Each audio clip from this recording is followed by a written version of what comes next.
Hello friends, मैं हूं संकेत और आप देख रहे हैं कौन बनेगा करोड़पति। हेलो फ्रेंड्स, मैं हूं संकेत और इस ब्रांड न्यू वीडियो में आप सभी का स्वागत है। आज के इस वीडियो में मैं डिस्कस करूंगा कि किसी भी कहानी में क्या सबसे जरूरी होता है, उसकी बिगिनिंग, मिडिल या फिर एंड।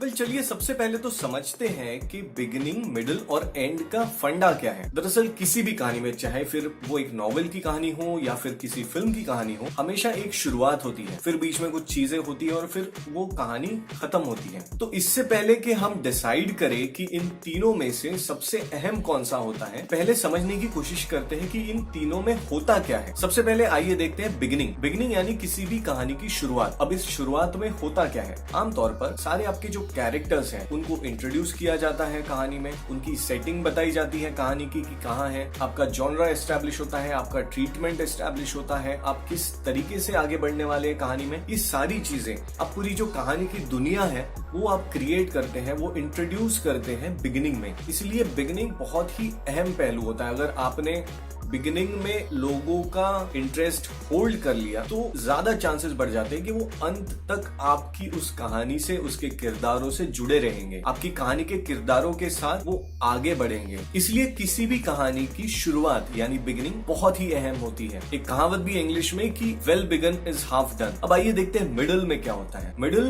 पोर्शन आपकी स्टोरी का या आपकी फिल्म का वो हिस्सा होता है जहां आपने जो शुरुआत में एस्टैब्लिश किए हुए कैरेक्टर्स हैं और उनके प्रॉब्लम्स हैं, उनके इश्यूज हैं, वो धीरे धीरे आगे बढ़ने लगते हैं। मिडिल हिस्से में, मिडिल हिस्सा बाय द वे किसी भी कहानी का सबसे लंबा हिस्सा भी होता है। इस पार्ट में आपके किरदार ग्रो होते हैं, वो इवॉल्व होते हैं, शायद कुछ छोटे मोटे कॉन्फ्लिक्ट्स रिजॉल्व भी करते हैं, लेकिन कहीं ना कहीं स्टोरी इन सब चीजों के बावजूद बड़े किसी कॉन्फ्लिक्ट की तरफ ही बढ़ रही होती है, या फिर दूसरे शब्दों में हम कह सकते हैं कि क्लाइमैक्स की तरफ आपकी स्टोरी बढ़ रही होती है, यानी अब कुछ बड़ा होने वाला है। मिडिल भी बहुत जरूरी होता है क्योंकि जैसा मैंने पहले कहा कि मिडिल पोर्शन आपकी किसी भी कहानी का सबसे लंबा पोर्शन होता है। अगर यहाँ आपके कैरेक्टर्स इवॉल्व नहीं हो रहे हैं, अगर उनकी लाइफ में हो रही चीजें ऑडियंस को होल्ड नहीं कर पाती है, तो शायद आप एंड तक पहुंचते पहुंचते अपनी ऑडियंस को खो दे। इसलिए बहुत जरूरी होता है कि मिडिल पोर्शन में आपके कैरेक्टर्स और आपकी कहानी लोगों को इन्वॉल्व रखे, उन्हें एंगेज रखे, ताकि वो एंड के लिए एक तरह से सेटअप हो और उन्हें इंटरेस्ट रहे ये देखने के लिए कि एंड में होता क्या है, कॉन्फ्लिक्ट रिजॉल्व कैसे होता है। Which brings us to the last portion.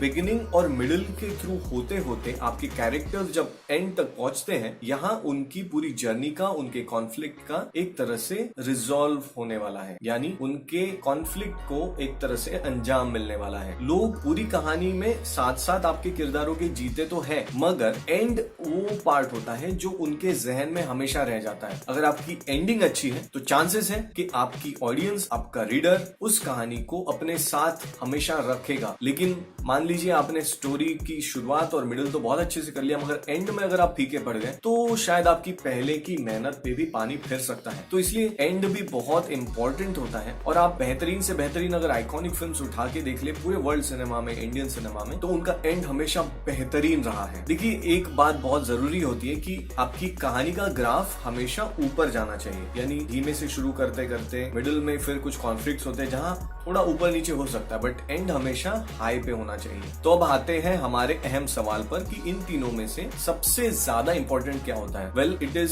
Something like asking कि आपके ब्रेन और हार्ट में ज्यादा इंपॉर्टेंट क्या है। जरा सोच के देखिए, ना आप ब्रेन के बिना सर्वाइव कर सकते हैं, ना हार्ट के बिना, और दोनों का अपना एक फंक्शन है। ठीक उसी तरह बिगिनिंग, मिडिल और एंड, इन तीनों की अपनी एक इंपॉर्टेंस है, अपनी एक अहमियत है, और ये तीनों ही बहुत जरूरी होते हैं। लेकिन फिर भी अगर मुझे सिर्फ एक चीज चूज करनी ही है इन तीनों में से, तो मैं कहूंगा कि वो आपकी कहानी का अंत होता है। इनफैक्ट कई वर्ल्ड रिनोन्ड और रिस्पेक्टेड राइटर्स ये रेकमेंड करते हैं कि आप अपनी कहानी का अंत पहले दिमाग में फाइनल कर लें और फिर बैकवर्ड्स आके शुरुआत से शुरू करें, क्योंकि उससे आपको क्लैरिटी मिलती है। इसी एग्जाम्पल में ये बात कहीं ना कहीं फिर से प्रूव होती है कि हालांकि तीनों का अपना इंपॉर्टेंस है अपनी जगह पर, मगर फिर भी एंड वो एक चीज है जो कहीं ना कहीं आपकी पूरी कहानी का सार होती है, या फिर एंड वो एक चीज है जिसके लिए पूरी कहानी बनती है। इसलिए एंड पे हमेशा ध्यान दीजिए। कई लोग ये गलती कर जाते हैं कि स्टोरी की बिगिनिंग और मिडिल तो बहुत ताबड़तोड़ होती है, लेकिन अंत होते होते कुछ ठीक ही पड़ जाती है और वही सारी गड़बड़ हो जाती है। तो अगली बार जब आप अपनी कहानी लिखें तो इन चीजों को जरूर ध्यान में रखिएगा। मुझे आपके कमेंट्स में जरूर बताइए कि ये वीडियो आपको कैसा लगा इस चैनल पर और आप किस तरह के वीडियो देखना चाहते हैं। और अंत में चैनल को सब्सक्राइब करना ना भूलें। अगर आपने अब तक नहीं किया तो प्लीज चैनल को सब्सक्राइब कीजिए। मुझे बहुत एनकरेजमेंट मिलती है जब आप सब्सक्राइब करते हैं या फिर जब आप कमेंट करते हैं। It will help me to keep working harder और आप लोगों तक ऐसा कंटेंट लेकर आऊं जो आप लोग देखना चाहते हैं। अगली बार जल्द मिलूंगा मैं किसी नए वीडियो में। तब तक के लिए टेक केयर, गुड बाय।